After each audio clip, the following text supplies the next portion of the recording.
எல்லாருக்கும் எனக்கு பாருங்க பார்த்துக்கிட்டே இருந்தது உங்கள் பிரகிருஷி ஹோம் மேக்கர் சேனல். குழந்தைங்க சில விஷயம் சாப்பிட்டா ரொம்ப நல்லா இருக்குமே நம்ம நினைப்போம். ஆனால் வந்து சாம்பார்லேருந்து எடுத்து இந்த முருங்கைக்காவெலாம் எடுத்து போடுவோம். ஆனால் கண்டிப்பாக சாப்பிடாதுங்க. அவங்களுக்கு பிடிச்ச தக்காளி தொக்கு டேஸ்ட்டில் இந்த முருங்கைக்காவை செஞ்சு கொடுங்களேன், தட்டு காலியாகவே தெரியாதுங்க. அவ்வளோ சூப்பராக இருக்கும். ஃபஸ்ட்டு கடாய் வச்சுக்கோ. கடையில் கொஞ்சமாக எண்ணெய் ஊற்றிட்டு கொஞ்சமாக கடுகு பொரிஞ்சிட்டு கொஞ்சமாக கருவேப்பிலை, ஒரு 4-5 பல்லு பூண்டு, அப்புறம் 2 பச்சை மிளகா பிச்சு போட்டுக்கோங்க. அதுக்கப்புறம் 15-20 சின்ன வெங்காயம் போட்டுக்கோங்க. அதை டேஸ்ட் கொடுக்கும். அதுக்கப்புறம் கலர் சேஞ்ச் ஆனால் 2 தக்காளி கொஞ்சம் உப்பு போட்டு அதுவும் நல்லா சாஃப்ட் ஆகி எண்ணெய் பிரிஞ்சு வர டைமில் ஒரு 5-6 முருங்கைக்காய் கட் பண்ணி வச்சுருக்க அதை போட்டு அதுக்கப்புறம் கொஞ்சமாக வீட்டில் அரைச்சிருக்க மிளகாத்தூள், கொஞ்சமாக தனி மிளகாத்தூள், கொஞ்சமாக தண்ணி ஊற்றி மூடி வச்சுருங்க.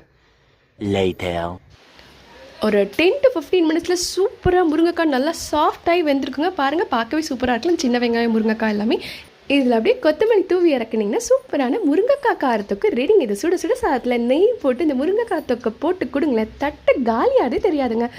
அவ்வளோ சூப்பராக இருக்கும். ட்ரை பண்ணி தான் பாருங்களேன்.